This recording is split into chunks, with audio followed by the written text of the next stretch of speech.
Hello, good morning kelas 7. How are you today? Bertemu lagi dengan Miss Cruz dalam pelajaran PKN.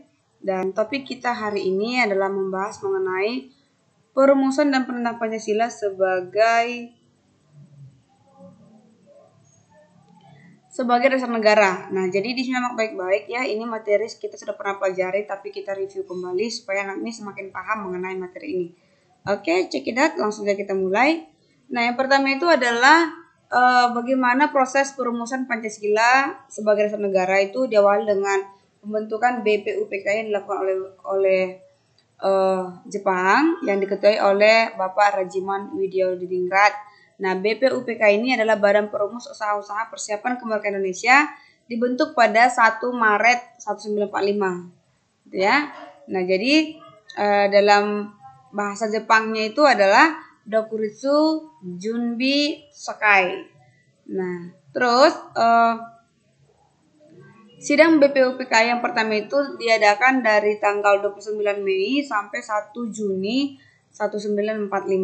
Nah, jadi nanti di sidang pertama inilah nanti kita akan pelajari ada 3 tokoh yang menyampaikan ide mengenai dasar-dasar negara.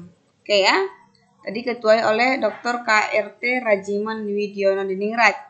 Nah, yang pertama itu adalah oleh Muhammad Yamin pada 29 Mei 1945. Beliau memberikan 5 usulan dasar negara. Yang pertama itu peri kebangsaan, kedua peri kemanusiaan, peri ketuhanan, peri kerakyatan, dan kesejahteraan sosial. Pokoknya ingat aja untuk menghafal mengenai dasar negara yang ajukan oleh Muhammad Yamin, ingat yang namanya peri. Oke, dan nomor 5 itu adalah kesejahteraan sosial. Nah, itu terjadi tanggal 29 Mei. Nah, tanggal 30 Mei 1945 itu oleh Supomo, dia mengajukan yang pertama itu persatuan, 2 kekeluargaan, 3 keseimbangan lahir dan batin, 4 musyawarah, dan 5 itu keadilan rakyat. Itu ide yang diberikan oleh Supomo. Nah, ide dasar negara yang dikemukakan oleh Insinyur Soekarno itu tanggal 1 Juni ya.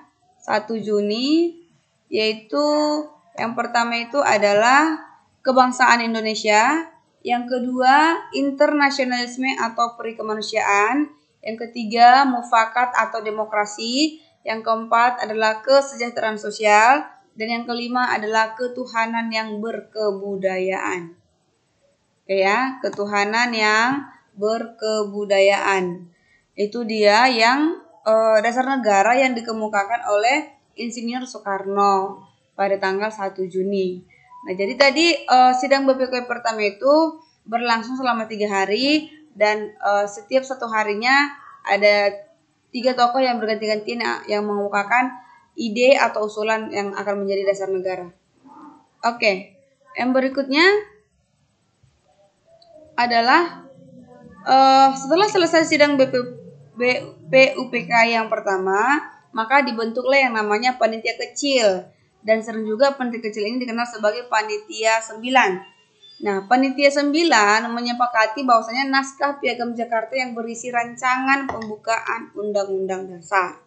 Nah, setelah itu dilakukan lagi sidang BPUPK yang kedua, itu pada tanggal 10 sampai 17 Juli 1945. Nah, jadi di dalam sidang BPUPK yang kedua ini, mereka itu adalah menghasilkan kesepakatan rumusan dasar negara yang termuat dalam naskah Piagam Jakarta. Nah, jadi tadi kalau di sidang pertama itu ada 3 tokoh yang mengungkapkan usulan dasar negara. Di sidang BPUPK yang kedua itu mereka menyepakati ya dalam naskah Piagam Jakarta. Nah, apa yang menjadi naskah Piagam Jakarta atau naskah Mukadimah atau dikenal juga sebagai Jakarta Charter itu dibuat pada 14 Juli 1945. Itu mereka menyepakati dasar negara itu ada 5 ya. Yang pertama itu adalah ketuhanan dengan kewajiban menjalankan syariat Islam bagi pemeluknya. Yang kedua, kemanusiaan yang adil beradab. Yang ketiga, persatuan Indonesia. Dan yang keempat itu kerakyatan dipimpin oleh hikmat kebijaksanaan dalam persyaratan perwakilan. Dan yang kelima itu keadilan sosial bagi seluruh rakyat Indonesia. Nah, tapi karena nomor 1 itu menjadi kontroversial, artinya memihak kepada satu agama, dan itu membuat para pahlawan atau para pejuang berdebat, terutama yang dari pejuang dari daerah timur yang mayoritas beragama Kristen, bukan Muslim, pokoknya beragama non Muslim, tidak setuju dengan ayat pertama ini atau sila pertama. Jadi mereka melakukan lagi sidang, dan oleh karena itu PPKI menetapkan rumusan dasar negara dalam pembukaan Undang-Undang Dasar 1945, yaitu ditetapkan pada 18 Agustus 45, dan itu yang berlaku sampai sekarang yang kita kenal sebagai Pancasila. Oke, seperti ini pasti kalian juga sudah hafal.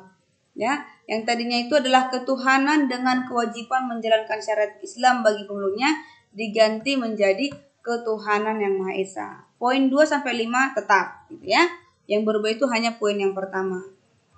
Oke, jadi sampai di sini materi kita. Thank you for your attention, dan jangan lupa catatkan materi ini di buku catatan kalian. Thank you. Bye bye. God bless you.